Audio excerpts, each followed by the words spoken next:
Dober večer, spoštovane gledalke, cenjeni gledalci televizije Celje v naši tedenski izdaji. Kmalu v našem studiu pozdravimo našo gostjo, Marijana Kolenko, pride k nam. Dobrodošli tudi vi. Takole, Marijana Kolenko, ravnateljica osnovne šole Lava, pa danes v našem studiu. Marijana, lep pozdrav. Lep dober dan želim ali lep dober večer. Tako. Marijana, danes bova nekaj več povedali, tako o šolanju nadaljavo, kot o sami organizaciji, kot o samem dogajanju okrog vsega. Že od marca naprej se tudi vi v vaši šoli, pa tudi dejansko po šolah po Sloveniji, tako osnovnih kot tudi srednjih, srečujete s šolanjem nadaljavo. Ampak dajva najprej spomniti, kako je vse skupaj se začelo, kako je potekalo.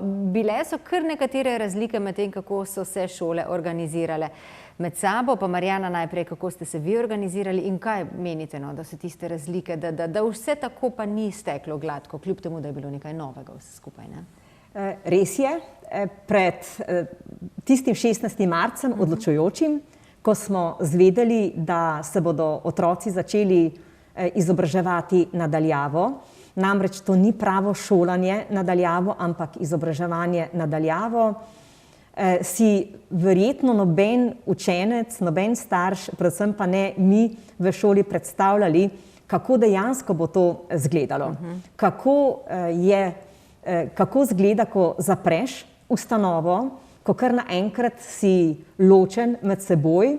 Do tistega zadnjega trenutka smo bili pa zelo povezani in zelo intenzivno delovali. In delali na tem, da se povezujete, ne? Absolutno. Gradili smo torej številne vrednote, ki so povezovale ustanovo kot tako in vse deležnike med seboj, torej učence, učitelje, starše, zaposlene, okolje. Potem pa kar naenkrat smo morali začeti delati na tem, da se samozavestno razdružimo, ko se tako reče, in da pripravimo pogoje za izobraževanje nadaljavo. Padli smo v popolnoma neznano situacijo, ne glede na to, kaj smo že prej počeli tudi na področju razvoja digitalnih kompetenc ali dela v spletnih učilnicah. Velike razlike so bile tudi med slovenskimi šolami. Mi smo se, lahko rečem, dosti hitro sicer obrnili v novo situacijo in tudi začeli takoj postavljati stvari, ampak s tem zavedanjem, da smo imeli kar veliko drugih kompetenc in znanj, ki so nam pomagale, da smo se lahko hitro prilagodili. Zagotovo lahko rečem, da je bil največji primanjkljaj na celi vertikali od 1. do 9. razreda, torej poznavanje IKT tehnologij, rokovanje, seveda s tehnologijami, in pa vse tisto, kar nam je prineslo izobraževanje nadaljavo. To je bil velik primanjkljaj in je primanjkljaj še danes, vendar drugače, o tem bova verjetno rekli malo kasneje. Ampak smo štartali, tistega 16. smo mi dejansko dali prva navodila. Izjemno pomembno je bilo, da so imeli vsi vse informacije, uradne informacije. Tu želim tudi poudariti, kako izjemno pomembno je, da kot ravnatelj, kot učitelj, daš staršem in otrokom verodostojne informacije, tiste prave informacije, ki jih vsi potrebujejo zaradi varnega okolja. Da ni, ne vem, dvomov, da ni nekaj, kot rečemo, tistega negativnega prisotnega, kaj nam to prinese, ampak enostavno, da se zavedaš, da imamo zdaj uradno informacijo in na osnovi tega bomo pač začeli delovati in smo delovali tudi na tem. Lahko rečem, da smo hitro splavali.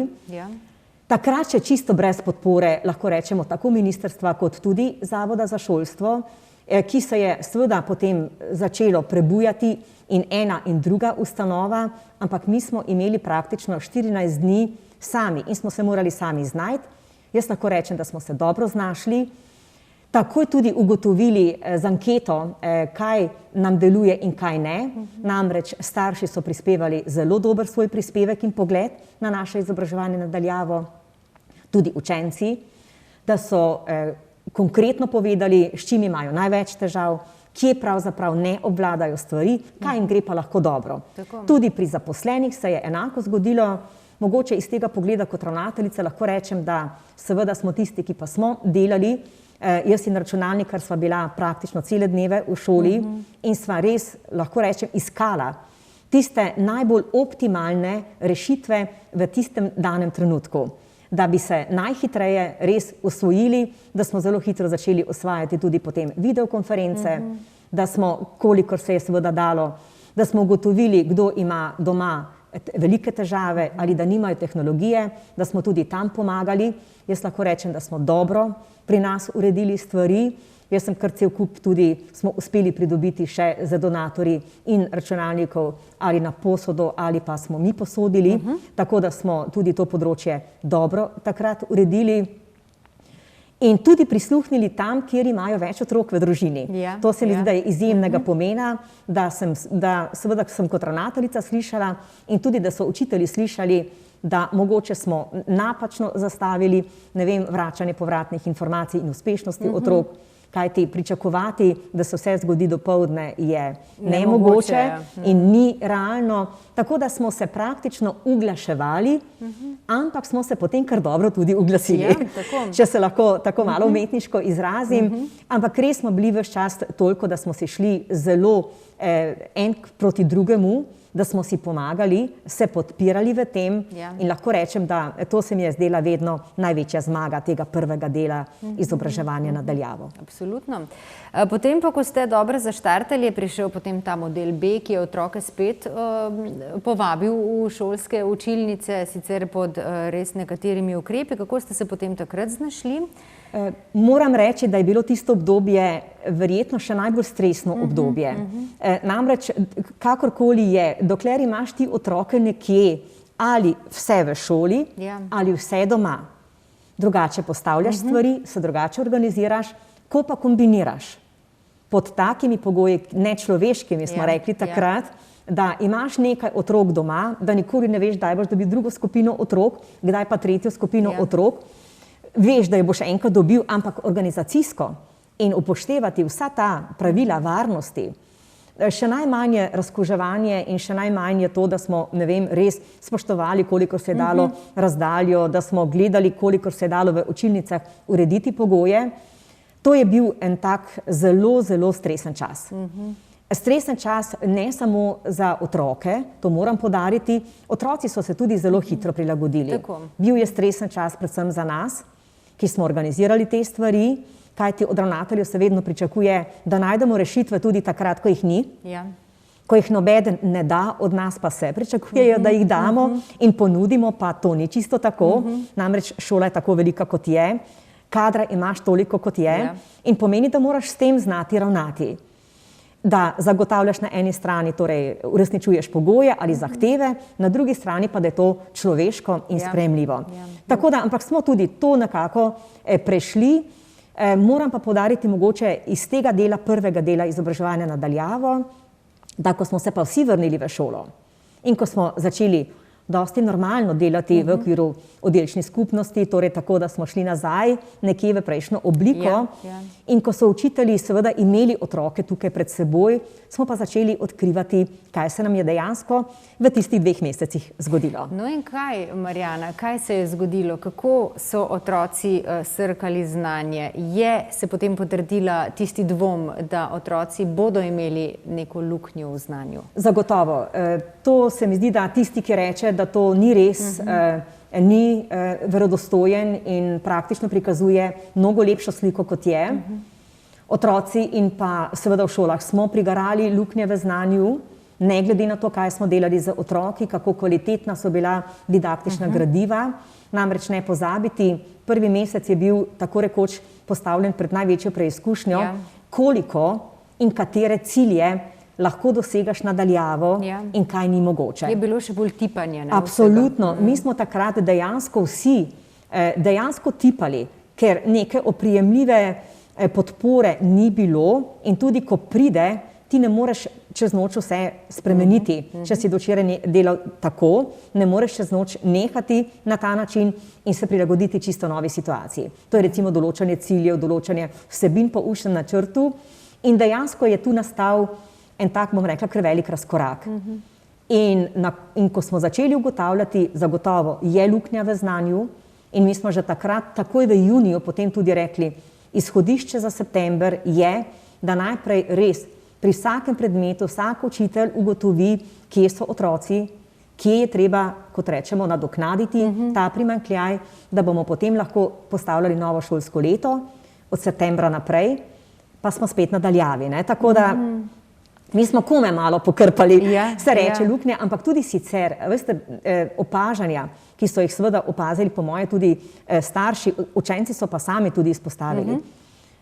Na eni strani je krasno, ker so rekli, bilo je odlično izobraževanje nadaljavo, ker smo si lahko sami organizirali in čas in lahko delali takrat, ko je nam odgovarjalo, ampak po povratku v šolo vemo, da je tu potrebna rutina, da je tu potrebno biti zbujen ob 8 zjutraj, da morajo možgani delati, da je treba biti pripravljen, torej miselno, tudi psihično, da moraš to in to jim je zelo manjkalo. To je bilo v prvem tistem stiku najbolj vidno. Ne to, da jih je bilo strah ali kakorkoli, ampak enostavno res, da so prišli nazaj v svojo rutino, pa moram povedati tudi, da zadnja triada je prinesla kar en tako velik primanjkljaj tudi na področju neprespanosti. Namreč mi smo že vmes ugotovili, da otroci premalo spijo in da enostavno to, da so otroci toliko priklopljeni, poleg tisto, kar so morali delati za šolo, na družabna omrežja, da to ne deluje. In je mogoče tudi danes ta priložnost, ker smo spet v tej isti situaciji, da to postaja problem številka 1. Namreč dejansko, otroci so že itak zdaj učno veliko za ekranom, veliko za telefoni ali računalniki ali tablicami, s katerimkoli medijem komunicirajo. Zdaj pa še ta priklopljenost na ta družabni del, ki seveda je potreben glede na to, da ni tega rednega stika. Ampak tam, kjer je tega preveč in kjer gre na račun počivanja, na račun spanja, da lahko se možgani spočijejo, takrat je pa to velika slabost za prihodnost. In za učenje, seveda, da se razumemo. Toliko mogoče, tako da je prvi val prinesel kar eno tako veliko streznitev. Odkril nam je tudi, da smo zelo slabo razvijali leta in leta digitalne kompetence. Kljub temu, da smo menili, da je ta tehnologija namreč zelo to je pa nepoznana. sploh, tukaj smo sploh na trhlem terenu. Eno je uporabljati pameten telefon za vse kaj drugega razen za učenje ali pa recimo tablico in tu se mi zdi, da bomo potrebovali kar nekaj časa tudi zdaj v tej prihodnosti, da bomo lahko digitalnim kompetencam dali seveda to mesto, ki jim gre, ampak to pomeni, da se otroci naučijo rokovati s tehnologijo, da se naučijo tudi časovne omejitve, da se naučijo uporabljati koristnost iz tega, ko brskajo recimo po spletu in še kje. Medtem ko je danes zelo veliko tega, da so otroci priklopljeni na igricah. TikTok je zdaj strašno modern, snemajo razne torej te kratke filmčke, vstopajo v dejansko platforme in v okolja, ki ne poznajo, kakšne pasti jim nastavljajo. To zdaj govorim zaradi tega, ker je to resna težava. In zelo razširjena. In če nima kontrole odraslih ljudi, doma staršev in v šoli seveda in pa učiteljev. Ga bo zapeljalo. Natančno tako je. Se bodo izgubili v vsem tem in tu je bila takrat največja nevarnost in je še danes ta nevarnost, da si mi mislimo, da otroci obvladajo in da imajo razvite digitalne kompetence. To posebej jasno povem, ker se ne pogovarjamo velikokrat o teh stvareh, so pa izjemno pomembne. In si kar res nekako mislimo, vse otroci pa to že itak znajo. Obvladajo, Ja, ampak to res ne gre. Dati otroku pameten telefon, ko on lepo lista po njem, si mislim, poglej, kak je pameten, da obvlada, ampak to nič ne pomeni. To je tako kot nič celih nič in bi bolje bilo, da se igra s kako drugo bolj ustvarjalno igro kot s telefonom. Tako da to se mi zdi, da je, ker nam je to namreč to se nam je pokazalo kot res izjemno velika luknja. Luknje pa ste krpali, Marjana, zdaj, da greva še na tudi tisto socialno stvar, ko so otroci morali biti doma, pa niso imeli primerne tehnologije, govorimo o računalnikih, govorimo o ekranih, tudi recimo gradiva, je bilo težje si pridobiti, če nimaš doma možnosti. Kako ste recimo postopali v tej smeri in še en velik plus, s katerim je osnovna šola Lava hitro začela, je tudi bilo razdeljevanje toplih obrokov, ne? Oboje je izjemno pomembno. Zelo pomembno je, in tu je seveda tudi, smo ravnatelji tisti ta prvi, ki moraš znati iz tega pogleda, ne helikopterskega, kot rečemo, ampak ne onega negativnega, ampak tega pozitivnega, odčitati, kaj pa se dogaja tudi v ozadju pouka. Pouk je en del seveda našega učno-vzgojnega procesa, že tega vzgojnega bolj redko potem potegnemo ven, ko se reče, ampak mi smo zelo hitro, tudi ko sem rekla, ugotovili, kaj otrokom manjka v tem, da tu ne bi imeli seveda prevelikega primanjkljaja. Ne moreš vsega pokriti. Tudi moram povedati, da čisto vsi starši niso pravočasno povedali, da nimajo dobrih pogojev. In so se enostavno zaprli v svoja stanovanja, ampak tja nimamo mi pravice vstopati in tudi, če nimaš informacije, potem težko rešuješ. Ne moreš pomagati. Ampak koliko smo pa vedeli, smo pa res takoj, v prvem tednu praktično smo vedeli, kje približno imajo največ težav, da smo se odzvali na to. In tudi to razdeljevanje hrane, jaz sem zelo vesela, da je takrat uspelo, da je mestna občina slišala. Prav on dan sem nekaj brskala, pa sem videla, ko sem pisala, da mi je pa vedno grozno da so zdaj doma nekateri v pogojih, ko nimajo res, ko imajo težave z obroki prehrane, ker prej v šoli so le imeli po 3 obroke, ti isti otroci, recimo sploh subvencionirani, zdaj pa nimajo tega in vemo, da nimajo. In smo se res izjemno hitro odločili. In tu se mi zdi, da je mestna občina naredila en tak zelo velik korak, da je takoj so slišali, tako da se tudi iz tega mesta zahvaljujem. Če lahko pa zdaj kar pa še poaktualiziram. Seveda. Pa tudi lahko rečemo, da smo v slovenskem merilu naredili en velik preboj tudi zdaj. Kajti od nas je šla tudi pobuda za to, da bi seveda šole kuhale za te otroke, ki imajo subvencionirane obroke, topel obrok, in nam je tudi uspelo. In smo zavrteli praktično, lahko rečem, tudi na državni ravni politični vrh, da so začeli iskati rešitve in so jih našli. Da bodo vse slovenske šole tako je. In potem res se je zavrtelo in v tem času, ko so bile tudi podaljšane jesenske počitnice, nam je uspelo doseči to, da smo dobili potem od ministrstva okrožnico, da se strinjajo s tem, da šole lahko pripravljajo obroke ali pa se organizirajo kako drugače, da razdeljujejo obroke tem, ki imajo subvencije, zaenkrat samo tem, ki imajo pravico do toplega obroka, ki je seveda temeljni obrok. In to dejansko za osnovne šole in za srednje šole. In se mi zdi, da je to en tak velik dosežek in tudi tu smo v Celju, lahko rečem, bili prvi. In zdaj, če mogoče številko, lahko rečemo, včeraj je bilo okrog 500 obrokov že po osnovnih šolah razdeljenih, in ta številka se iz dneva v dan spreminja. Zdaj, če bomo šli in ostali nadaljavo še v naslednjih tednih, pa predvidevamo, da bo ta številka še bistveno večja. Ampak ponosna sem na to, da smo spet v Celju bili pobudniki nečesa, da nam je uspelo in da ni šlo mimo politike na najvišji ravni, kajti ona je edina, ki lahko odloči tako.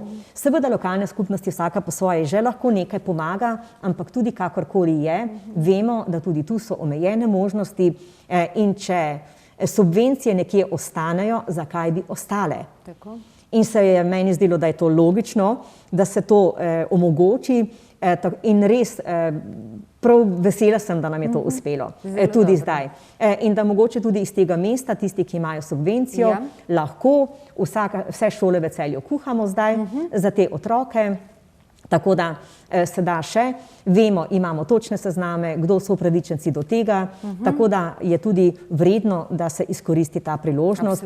In to je ta podpora trenutni socialni situaciji se mi zdi, da izjemnega pomena. No. Absolutno. Kako pa zdaj poteka, Marjana, mogoče šolanje? Zdaj sicer so časi negotovi, marca smo mislili, da bo tole za določen čas, ampak zdaj se vse skupaj kar vleče. Spet torej poteka šolanje nadaljavo. Govorijo se stvari marsikatere, ampak še vedno tukaj velja, da šole sporočite pravi čas, vse informacije, ki jih starši moramo vedeti, da se potem organiziramo. Ne?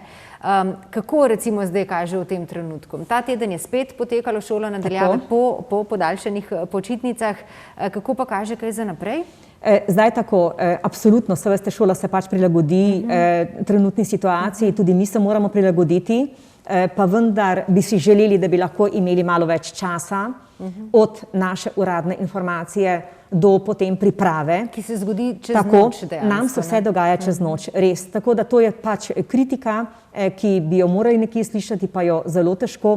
Pa verjamem, da je tudi verjetno neke stvari zelo težko predvidevati naprej, ker se slika epidemiološka tudi spreminja. To vemo vsi. Pa vendar, šola je velik organizem. Potrebno je namreč komunicirati z mnogimi deležniki. To ni tako enostavno.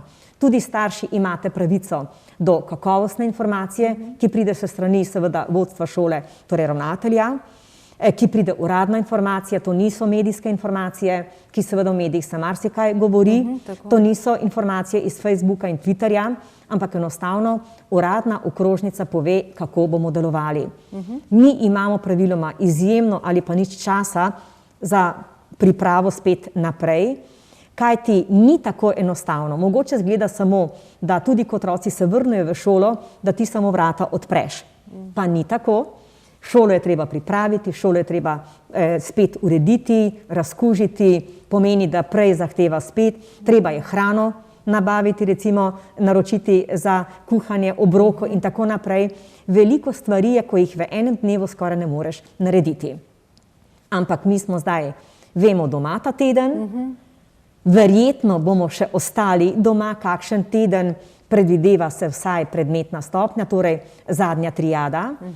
Če bo vse po sreči in si blazno želimo, bi bilo, da bi ponedeljek vsaj dobili najmlajše nazaj, kajti njim se mi zdi, da se jim dela pa na dolgi rok velika škoda, ker namreč, ko temelj ne bo dobro postavljen, bodo imeli lahko celo osnovno šolo velike težave.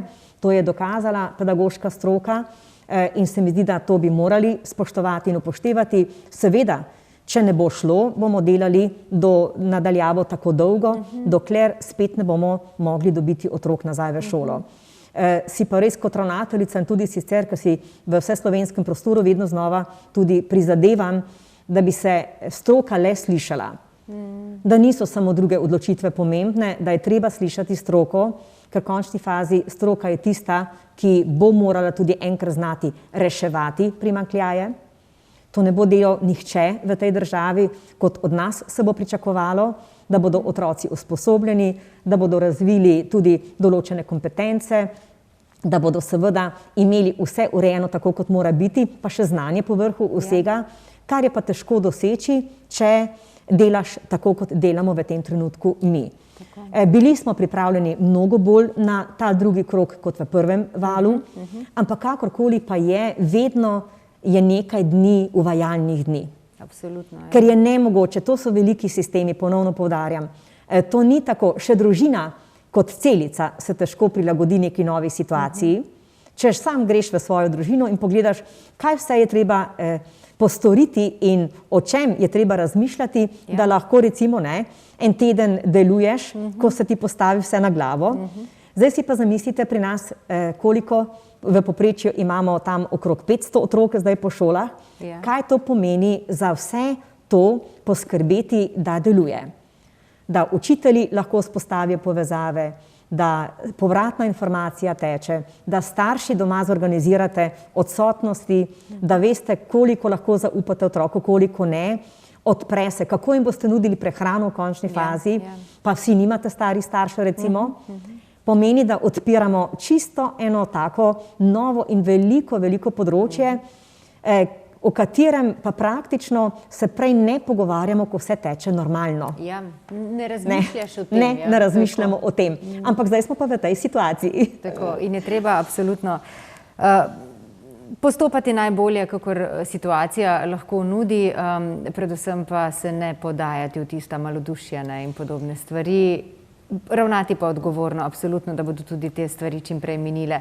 Jaz tudi mislim, da je to edino pravilno, da pri vsem tem res znaš ohraniti, kot rečemo, ta pozitiven pogled.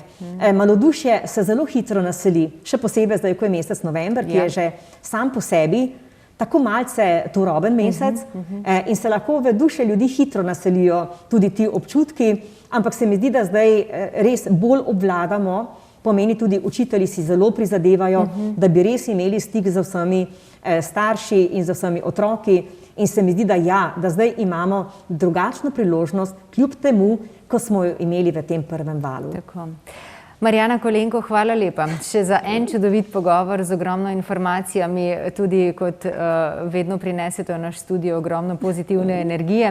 Naj vas spremljam tudi vnaprej, pa tudi v šolah, pa tudi vse vaše učitelje, učiteljice, ki se skupaj trudite, pa tudi ostale delavce na vaši šoli, pa tudi ostalih osnovnih in srednjih šolah. Skupaj bomo zmogli, je en tak stavek, ki je sicer včasih čisto brez pomena, ampak še kako drži. Res je, hvala lepa tudi za možnost, da se odpre tudi kakšna stvar ali kakšno področje, ki mu prej ne posvečamo pozornosti, ko smo rekli, optimizem je pa tisti zagotovo, ki pomaga premikati meje takrat, ko je to nujno potrebno. In zdaj je to nujno potrebno, pa združiti moči. Tu zdaj ni več tega individualizma, ampak res, ko združimo moči, se mi zdi, da smo nepremagljivi tudi v takšnih kritičnih situacijah, ki je zdajšnja. Res je. Hvala lepa. Marijana, pazite nase, pazite na vse okoli vas in se slišimo, vidimo spet kmalu, ko bo kaj novega, spremljamo torej situacijo. Za danes pa hvala lepa. Hvala lepa, z velikim veseljem.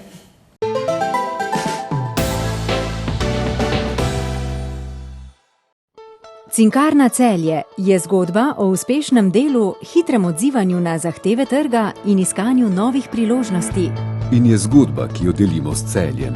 Športniki, ki nizate uspeh za uspehom. Z mladimi, ki že 10 let ustvarjate v natečajih ali prihajate po prve delovne izkušnje. S tistimi, ki skrbite za kulturno zavest ali pomagate ljudem v stiskah.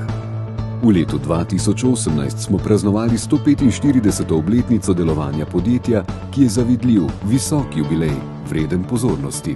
Obeležili smo ga s postavitvijo razstave v Muzeju novejše zgodovine v Celju.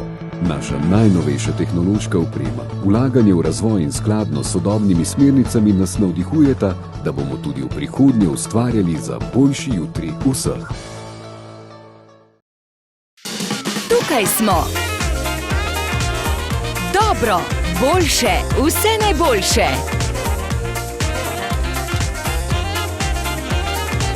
City Center Celje.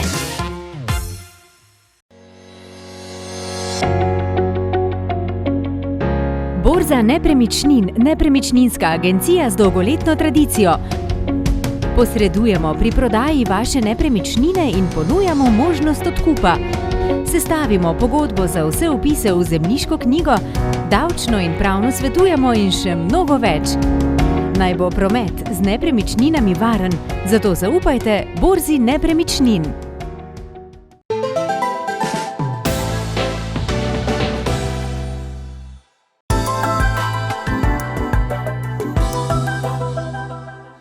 Tako, spoštovane gledalke, cenjeni gledalci, mi pa na upravno enoto Celje. Tudi danes je z nami načelnik Damjan Vrečko. Za katere vrste invalidskih pripomočkov je potrebno pridobiti odločbo upravne enote Celje ter kakšen je postopek?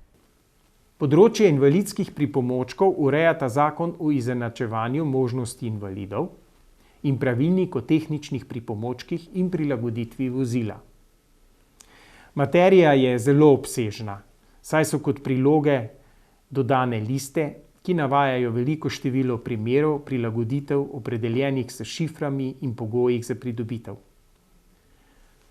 Predlagamo, da si seveda natančno preberete navedena pravna predpisa, seveda pa, v kolikor bodo kakršnekoli nejasnosti, se obrnete na našo upravno enoto, in sicer na oddelek za občo upravo. Kako dolgo se hrani projektna dokumentacija za stanovanjske in poslovne objekte in kdaj se ta dokumentacija izroči Zgodovinskemu arhivu Celje?